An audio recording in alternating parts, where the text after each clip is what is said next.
Hello बच्चों, मैं स्मिता बिजलवान स्वागत करती हूँ आपका आईसीटी वर्चुअल क्लासरूम में। आशा करती हूँ आप सभी स्वस्थ होंगे और अच्छे से अपनी पढ़ाई कर रहे होंगे। बच्चों, आज हम पढ़ने जा रहे हैं क्लास 6 की साइंस, है ना। बेसिकली हम कुछ चैप्टर्स यहाँ पर देख रहे हैं, कुछ एक्टिविटीज़ हम यहाँ पर देख रहे हैं। तो लास्ट लेक्चर में हमने कुछ एक्टिविटीज़ देखी थी जहाँ पर हमने कुछ 10 to 12 सैम्पल सॉल्यूशन लिए थे। वो अलग अलग सॉल्यूशन थे, जैसे कि जो सॉल्यूशन इजीली अवेलेबल हो, जैसे कि सोप सॉल्यूशन था, ठीक है, एरिएटेड ड्रिंक्स का सॉल्यूशन था, इसके अलावा लाइम जूस का सॉल्यूशन था। ऐसे ही कई सारे सॉल्यूशंस हमने लिए थे। फिर इन सॉल्यूशन का हमने किया था टेस्ट। कैसे किया था टेस्ट? हमने इनका टेस्ट किया था लिटमस पेपर की हेल्प से। अब ये लिटमस पेपर क्या है? लिटमस पेपर एक इंडिकेटर है जो हमें इंडिकेट करता है, यानी कि सूचना देता है किसी भी सॉल्यूशन के बारे में कि उसका नेचर कैसा है। क्या वो एसिडिक नेचर का है, या वो बेसिक नेचर का है, या वो न्यूट्रल नेचर का है। ठीक है, तो ऐसे ही हमने लिटमस पेपर से ये सारे सॉल्यूशन को टेस्ट किया। तो हमें पता चला कुछ सॉल्यूशन ऐसे थे जो रेड लिटमस को ब्लू कर रहे थे, यानी कि वो सॉल्यूशन बेसिक नेचर के थे। कुछ सॉल्यूशन ऐसे भी थे जो क्या कर रहे थे, ब्लू लिटमस को रेड कर रहे थे। यानी कि वो कैसे सॉल्यूशन है? जो लिटमस को रेड कर रहे हैं वो है एसिडिक सॉल्यूशन। और कुछ सॉल्यूशन ऐसे थे जिन पर ब्लू लिटमस और रेड लिटमस दोनों पर ही जिनका कोई इफेक्ट नहीं पड़ रहा था, ऐसे सॉल्यूशन थे बच्चों न्यूट्रल नेचर के सॉल्यूशन। ठीक है, तो लिटमस हमारा पूरा कंप्लीट हो गया था। लिटमस को हमने completely with experiment with activities पढ़ लिया था। फिर हम बात कर रहे थे अपने नेक्स्ट इंडिकेटर की, that is turmeric indicator. Turmeric indicator भी बच्चों एक और इंडिकेटर है। और कैसा इंडिकेटर है? ये एक प्राकृतिक सूचक या हम कहें नेचुरल इंडिकेटर है। ये भी हमें इंडिकेशन देता है किसी भी सॉल्यूशन के एसिडिक और बेसिक नेचर के बारे में। लेकिन अगर हमारे पास केवल दो ही सॉल्यूशन है ना, कि दो सॉल्यूशन का मतलब है अगर हमारे पास कुछ सैंपल हैं, उन सैंपल में से कुछ एसिडिक है और कुछ बेसिक है, तब तो हम इजीली टर्मरिक इंडिकेटर की मदद से आइडेंटिफाई कर लेंगे। लेकिन अगर सॉल्यूशन ऐसा है कि कुछ एसिडिक है, कुछ बेसिक और कुछ न्यूट्रल सॉल्यूशन भी उसमें इंक्लूडेड है, तो फिर थोड़ा सा डिफिकल्ट हो जाता है टर्मरिक इंडिकेटर से उनको अच्छे से आइडेंटिफाई करना। ऐसा क्यों है ये हम आगे डिस्कस करेंगे कि ऐसा क्यों कहा जा रहा है कि बेस को तो इजीली हम इंडिकेट कर आइडेंटिफाई कर लेंगे टर्मरिक इंडिकेटर की मदद से, लेकिन एसिडिक सब्सटेंस और न्यूट्रल सब्सटेंस को आसानी से इंडिकेट नहीं किया आसानी से आइडेंटिफाई नहीं किया जा सकता टर्मरिक इंडिकेटर की मदद से। ऐसा क्यों है, ऐसा हम आगे पढ़ेंगे। तो चलिए बच्चों, लास्ट लेक्चर में हमने सीखा था कि कैसे टर्मरिक इंडिकेटर हम बनाएंगे। हमें एक बोल लेना है, उसमें टर्मरिक पाउडर जो इजीली अवेलेबल होता है हमारे घरों में, टर्मरिक पाउडर कुछ थोड़ा सा टर्मरिक पाउडर डालना है, थोड़ा उसमें वाटर मिला करके उसका एक पेस्ट तैयार करना है। उस पेस्ट में हमें डाल देना है एक ब्लॉटिंग पेपर, या कोई भी हमारे पास शाही सोख्ता कागज हो तो वो भी हम डाल सकते हैं। इस ब्लॉटिंग पेपर के दोनों तरफ क्या कर लेना है, हमें पेस्ट को, ये जो टर्मरिक का पेस्ट हमने बनाया था उसे अच्छे से अप्लाई कर लेना है और इसको ड्राई कर लेना है, यानी कि अच्छे से सुखा लेना है। फिर इसकी हम पतली पतली स्ट्रिप्स काटेंगे, जैसे कि लिटमस की स्ट्रिप्स होती हैं वैसे ही हमें इसकी स्ट्रिप्स काट लेनी है। ठीक, इतना हमने पढ़ लिया था। अब ये काम कैसे करेगा, कैसे बताएगा, क्या कलर ये चेंज करेगा, क्या ये भी लिटमस की तरह रेड ब्लू कलर का कलर शो करेगा या कुछ और शो करेगा, वो हम आज पढ़ेंगे। तो चलिए बच्चों, स्टार्ट करते हैं और बढ़ते हैं स्मार्ट बोर्ड की तरफ। तो चलिए बच्चों, एक बार आप देख लीजिए लास्ट लेक्चर में हमने क्या क्या डिस्कस कर लिया था। एक क्विक रिवीजन आप कर लीजिए, फिर आगे चैप्टर को कंटिन्यू करते हैं। तो क्विक रिवीजन आप कर सकते हैं। देखो, एसिड के बारे में क्या क्या पढ़ा था, सारे पॉइंट यहाँ पर लिखे हुए हैं, आप इन्हें एक बार देख लीजिए। नेक्स्ट हमने पढ़ा कि दो तरह के एसिड हैं, ऑर्गेनिक और मिनरल। ऑर्गेनिक कौन से होते हैं? जो हमें नेचर से मिलते हैं। और जो इनऑर्गेनिक एसिड है उसके भी कई एग्जाम्पल्स हमने देखे, जैसे hydrochloric acid, sulphuric acid, nitric acid. ठीक है, और भी एसिड्स होते हैं, आप और भी एग्जाम्पल नोट कर सकते हैं। फिर हमने देखा कि कौन सी एसिड किस में पाई जाती है। मेनली हम यहाँ पर ऑर्गेनिक एसिड के बारे में ही बात कर रहे थे, तो आप देख सकते हैं। ठीक है, इस टेबल को आपको देख करके कम से कम आपको 4-5 एसिड और वो किस में पाई जाती हैं वो आपको याद कर लेना है, क्योंकि क्वेश्चंस जो है जब आप हायर क्लासेस में जाएंगे, या आप जो है अभी जिस क्लास में भी हैं और हायर क्लास में भी जाते हैं, तो वहाँ पर आपको इससे रिलेटेड क्वेश्चन ज़रूर देखने को मिलता है। क्लियर है? चलिए। फिर हमने बेस के बारे में बात की थी। आपको अलग अलग बेस के नाम याद होने चाहिए और कौन सा बेस किस में पाया जाता है वो आपको पता होना चाहिए, है ना। लेकिन देखो बच्चों, बहुत सारे बेस होते हैं, बहुत सारे एसिड होते हैं, तो हर एक बेस, हर एक एसिड को याद करना हमारे लिए इम्पॉसिबल है ना। आपके लिए भी और हमारे लिए भी बहुत ज़्यादा इम्पॉसिबल है कि हम एक हर एक चीज़ याद करें, उसमें कौन सा बेस पाया जाता है, कौन सा एसिड पाया जाता है, इतना सारा हम याद नहीं कर सकते। तो हमें कुछ बेसिक और जो कॉमन है, ज़्यादातर यूज़ किए जाते हैं, जैसे लाइम वाटर है या कर्ड है, तो आपको पता होना चाहिए इनमें कौन सी एसिड, जैसे टोमेटो है, इसके अलावा एप्पल है, तो इन चीज़ों में आपको पता होना चाहिए कि कौन सी एसिड पाई जाती है। वहीं अगर हम बेस की बात करें तो सोप है, विंडो क्लीनर्स हैं, milk of magnesium. Milk of magnesium बहुत ज़्यादा यूज़ किया जाता है, लेकिन हाँ, इसका नाम भी काफ़ी ईजी है, तो इससे हम ईजिली गेस कर सकते हैं कि कौन सा बेस इसमें पाया जाता है। ठीक है, तो ये जो जैसे सोप है, विंडो क्लीनर्स हैं, मिल्क ऑफ मैग्नीशिया है, ये हम अपनी डेली लाइफ में यूज़ करते हैं इन चीज़ों को। ठीक है, तो इनमें कौन सा बेस प्रेजेंट है ये आपको पता होना चाहिए। ठीक है, चलिए ये भी आपने देख लिया।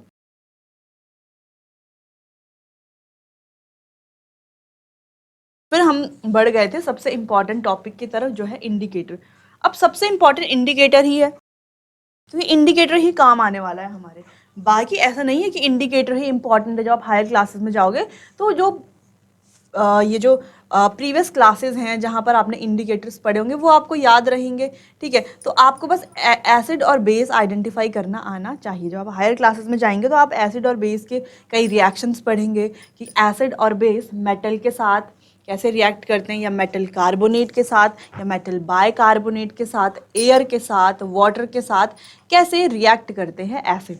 ठीक है, चलिए, और क्लियर है। चलिए, इंडिकेटर आपने देख लिया था, फिर टाइप्स ऑफ इंडिकेटर देख लिए थे।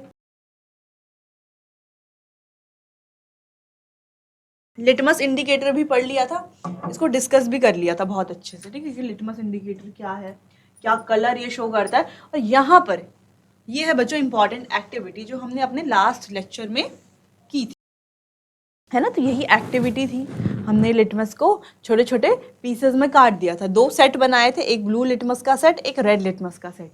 और फिर इस पर ये जो अलग अलग टेस्ट सॉल्यूशंस है, जैसे कि tap water, detergent solution, vinegar, shampoo, milk of magnesia, washing soda का सॉल्यूशन, बेकिंग सोडा का सॉल्यूशन, इन सभी सॉल्यूशन को ड्रॉपर की मदद से लिटमस पेपर पर डाला था, दोनों ही लिटमस पेपर पर। फिर हमने ऑब्जर्व किया कि क्या चेंजेस आए, फिर उसके अकॉर्डिंग हमने इनको जो है एसिड, बेस और न्यूट्रल सब्सटेंसी कैटेगरी में रखा। क्लियर है।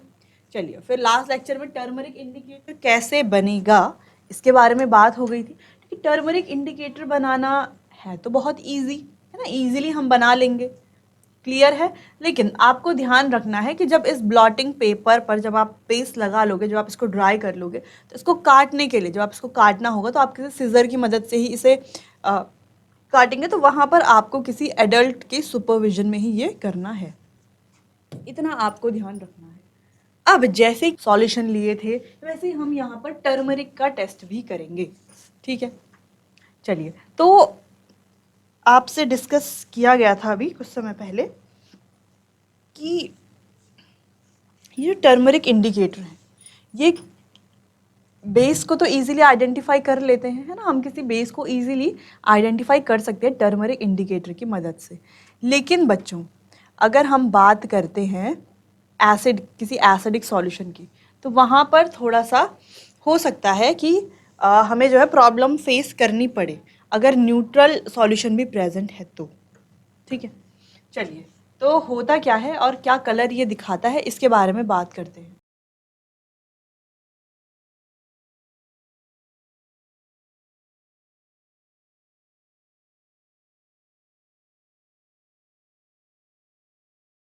चलिए, तो यहाँ पर हमने कुछ सॉल्यूशन लिए हैं, कुछ सैंपल लिए हैं। अब वो सैंपल क्या क्या है वो देख लेते हैं एक बार। एक है हमारे पास लेमन जूस यानी कि नींबू का रस, ऑरेंज जूस संतरे का रस, विनेगर, विनेगर हम जानते हैं सिरका जिसे कहा जाता है, मिल्क ऑफ मैग्नीशिया जिसमें होती है मैग्नीशियम हाइड्रोक्साइड। ठीक है, मिल्क ऑफ मैग्नीशिया में क्या होती है, मैग्नीशियम हाइड। अच्छा, ये जितने भी यहाँ पर चीज़ें लिखी हुई हैं, ठीक है, उसमें आपको ध्यान रखना है कि इनमें कौन सा एसिड और कौन सा बेस प्रेजेंट होता है।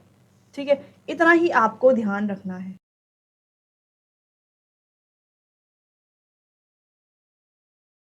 क्लियर है?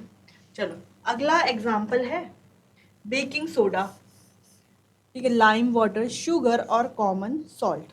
तो अगर हम बात करें कि इनमें कौन कौन सी एसिड प्रेजेंट होती है, ये आपको पता होनी चाहिए, है ना। देखो बच्चों, अभी तो टेस्ट सॉल्यूशंस हैं, यहाँ पर तो हमें टेस्ट करना है कि कौन सा एसिड है, कौन सा बेस है ना। अभी तो केवल यही टेस्ट करना है, लेकिन हमें ये पता होना चाहिए, ये जो सॉल्यूशन है, इन सॉल्यूशन को हम पहले से ही जानते हैं, हमें पता होना चाहिए इसमें क्या प्रेजेंट होता है। जैसे अगर हम लेमन जूस की बात करें तो इसमें बच्चों सिट्रिक एसिड प्रेजेंट होती है।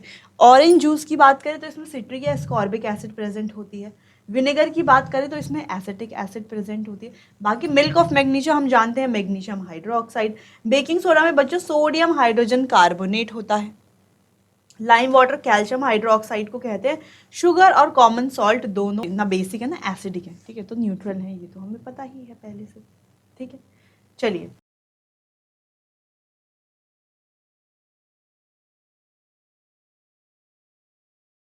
तो चलो टेस्ट करते हैं, और हमें करना क्या है ये समझ लेते हैं। हमें क्या करना है, देखो ये 8 सॉल्यूशन, सॉरी 8 सैंपल हैं, तो हमें क्या करना है, ये जो हमारे पास टर्मरिक इंडिकेटर है इसको 8 छोटे छोटे पीसेस में हम काट लेंगे, ठीक है। किस तरीके से, ऐसे,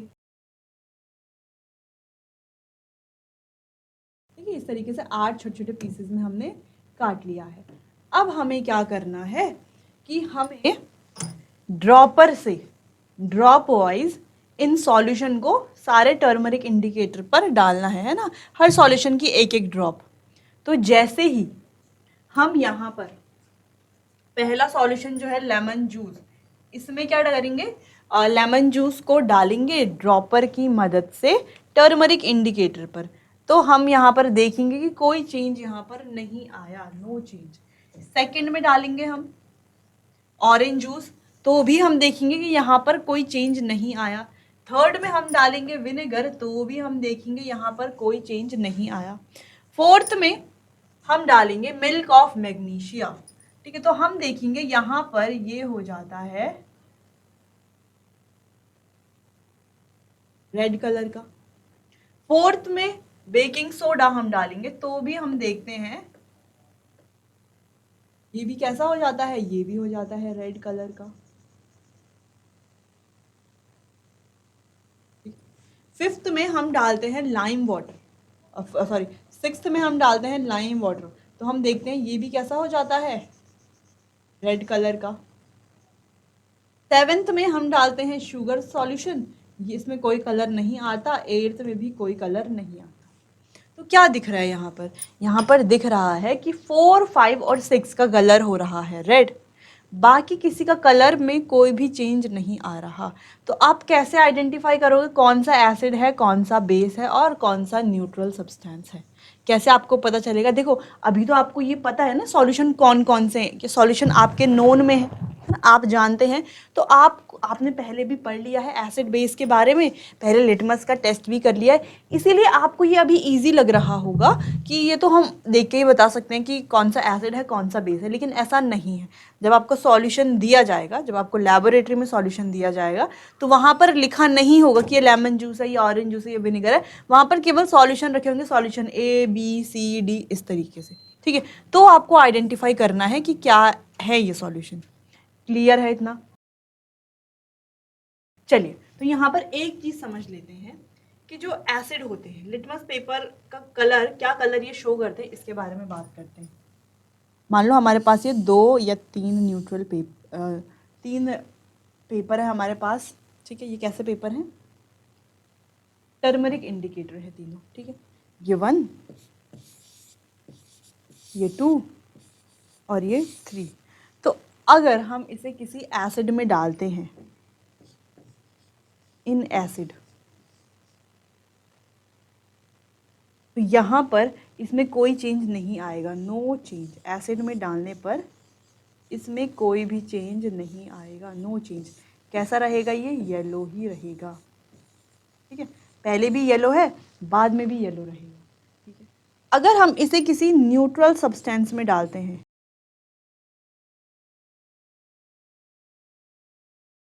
इन न्यूट्रल सॉल्यूशन, किसी न्यूट्रल सॉल्यूशन में डालते हैं, तो वहाँ पर भी आएगा बच्चों नो चेंज, कोई परिवर्तन नहीं आएगा, यहाँ पर भी ये येलो ही रहेगा। नेक्स्ट बात करते हैं इन बेस।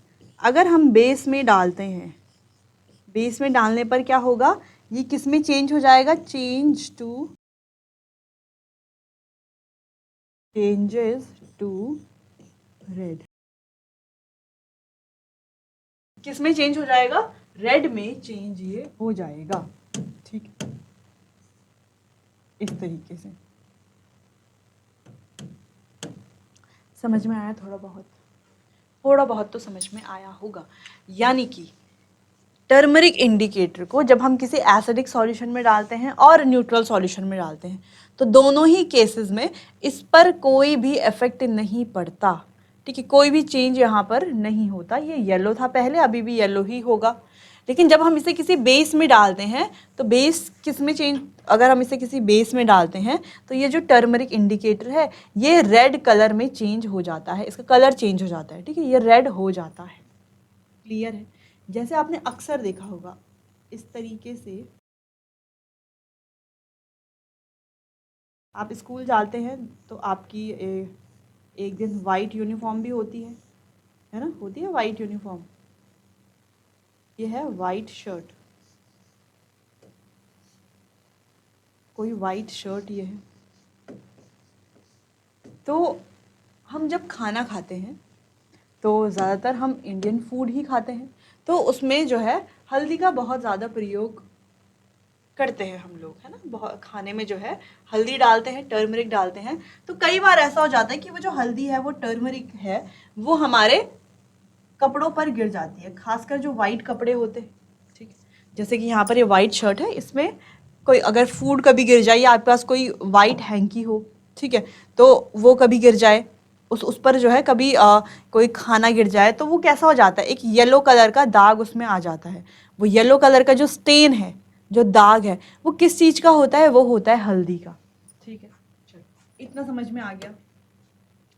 अब इस वाइट शर्ट को जब इसमें दाग आ गया है हल्दी का, तो हम क्या करेंगे, इसको वॉश करेंगे, है ना, ऐसे फेंकेंगे तो नहीं, हमें तो इसको दोबारा यूज़ करना है, अगले दिन भी स्कूल पहन करके जाना है। तो हम क्या करेंगे बच्चों, इसको डालेंगे धुलने के लिए। अब धुलेंगे कैसे, दो तरीके से धुलते हैं, या तो हम इसे वॉशिंग पाउडर के सॉल्यूशन में डालेंगे, अलग अलग तरह का वॉशिंग पाउडर, सर्फ है, निरमा है, अलग अलग चीज़ें हैं हम यूज़ करते हैं, या तो हम इसे वॉशिंग पाउडर के सॉल्यूशन में डालेंगे। ठीक है, या तो हम इस पर साबुन लगा करके ये जो दाग है, ये जो स्टेन है, इसको साफ करने की कोशिश करेंगे। तो दो चीज़ें हम करते हैं। अब या तो वॉशिंग पाउडर के उसमें डालेंगे या तो हम साबुन लगाएंगे, और दोनों ही सोप या वॉशिंग पाउडर, अगर हम दोनों की बात करते हैं, एक है हमारे पास सोप, दूसरा है हमारे पास वॉशिंग पाउडर। दोनों ही कैसे होते हैं बच्चों, सोप और वॉशिंग पाउडर दोनों में बेस प्रेजेंट होता है, तो हम कह सकते हैं कि ये बेसिक नेचर के होते हैं। ठीक है, तो दोनों में ही बेस प्रेजेंट होता है, सोप में भी और वॉशिंग पाउडर में भी। तो हम कह सकते हैं ये बेसिक नेचर के हैं दोनों। ठीक है, तो यहाँ पर लिख लेते हैं कि ये दोनों कैसे हैं, बेसिक नेचर के हैं। अच्छा, टेबल पर तब आएंगे, इस टेबल को उसके बाद हम डिस्कस करेंगे, छोटी छोटी चीजें पहले हम समझ लेते हैं। तो हम कह सकते हैं कि सोप और वॉशिंग पाउडर दोनों ही बेसिक नेचर के हैं। ठीक है, अब ये जो व्हाइट शर्ट है, जब हम इसको धुलने डालेंगे सोप या वॉशिंग पाउडर की मदद से, अब ये व्हाइट शर्ट क्या है, एक टर्मरिक इंडिकेटर का काम कर रही है, क्योंकि इस पर टर्मरिक लगा हुआ है ना, टर्मरिक लगा हुआ है, तो ये एक टर्मरिक इंडिकेटर भी तो बन गई। ठीक है, टर्मरिक इंडिकेटर का काम कर रही है। फिर जब हम इसे किसी बेसिक सॉल्यूशन, यानी कि सोप का सॉल्यूशन या वॉशिंग पाउडर का सॉल्यूशन डालते हैं, बेसिकली हम तो स्टेन हटाने के लिए ही डालते हैं, तो जब हम इस शर्ट को इन सॉल्यूशन में डालते हैं तो इसका कलर क्या हो जाता है, चेंजेस टू येलो कलर,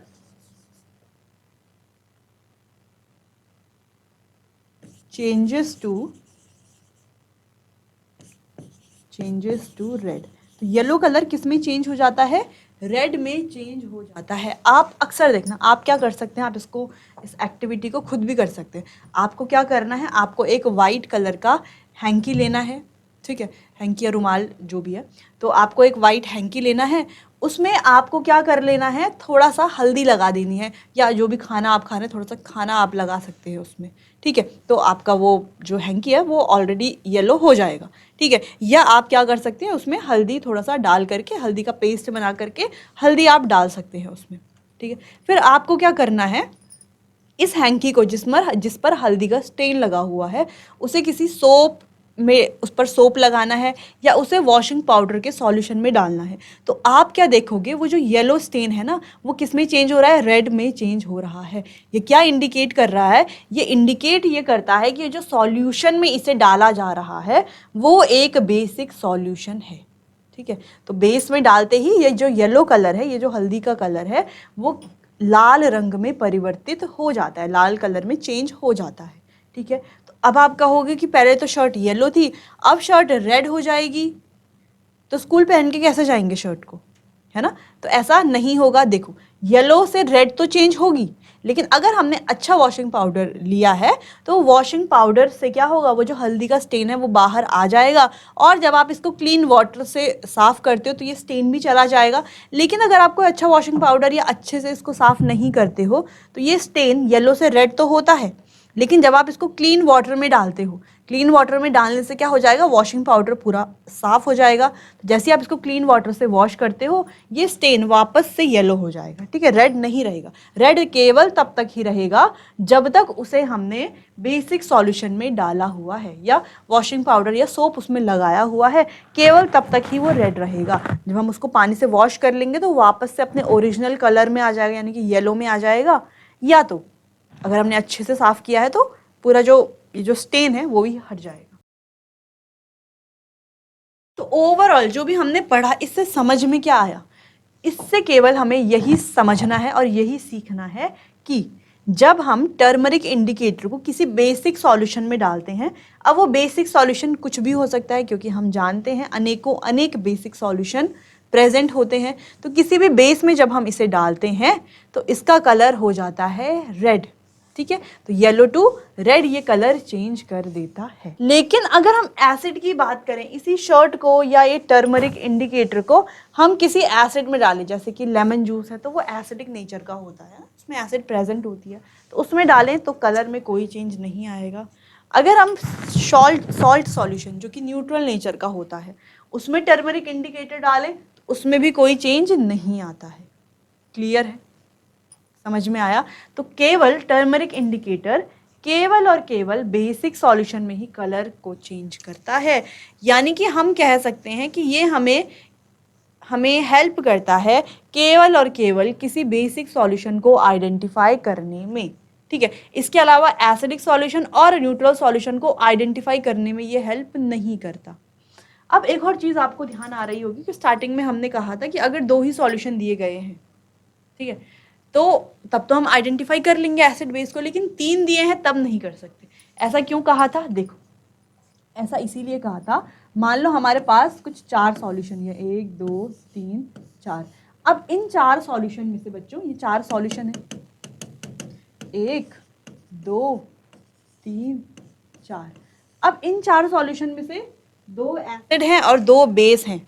ठीक है, ये हमें आइडेंटिफाई करना है, तब तो हम इजीली एसिड और बेस को आइडेंटिफाई कर देंगे। अगर हमें ये कहा गया है कि 2 एसिड हैं 2 बेस हैं, ये 3 एसिड हैं 1 बेस है, ये 3 बेस हैं 1 एसिड है, ठीक है, ऐसा कुछ भी कहा गया है, लेकिन केवल एसिड और बेस के बारे में बोला गया है, तब तो हम आसानी से आइडेंटिफाई कर लेंगे।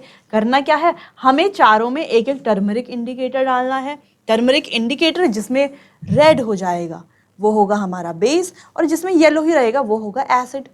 ठीक है, लेकिन अगर हमें कहा जाए कि ये 4 सॉल्यूशन हैं, इनमें से एक एसिड है, एक बेस है और एक न्यूट्रल सब्सटेंस है, ठीक है, ऐसा अगर कहा जाए कि 2 बेस हैं और एक एसिड है, एक न्यूट्रल सब्सटेंस है, तो हमें कन्फ्यूजन हो सकती है, क्योंकि एसिड और क्योंकि बेस को तो हम आइडेंटिफाई कर सकते हैं ये जो टर्मरिक इंडिकेटर है उसकी मदद से, लेकिन एसिड और न्यूट्रल सब्सटेंस में कन्फ्यूजन हो जाएगी, क्योंकि दोनों में ही कलर चेंज नहीं होगा, दोनों में ही येलो दिखेगा, तो हमें देख करके तो पता चलेगा नहीं।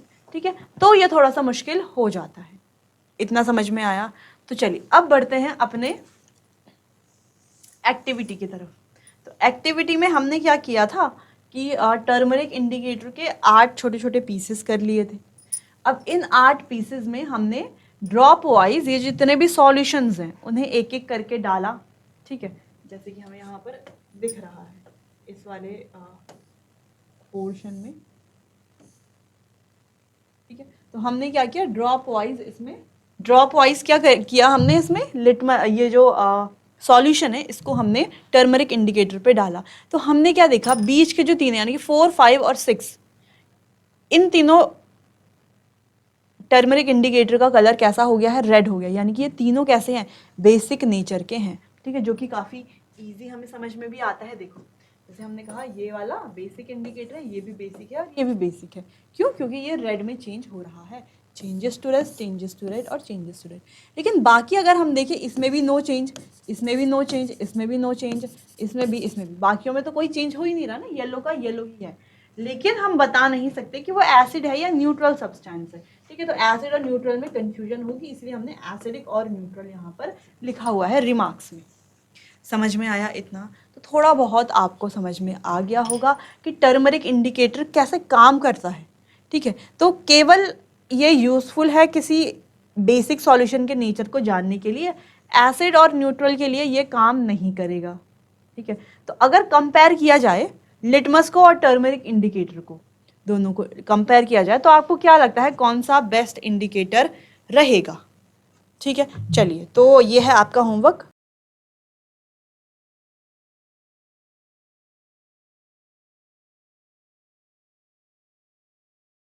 तो बच्चों आज हमने बात की टर्मरिक इंडिकेटर के बारे में।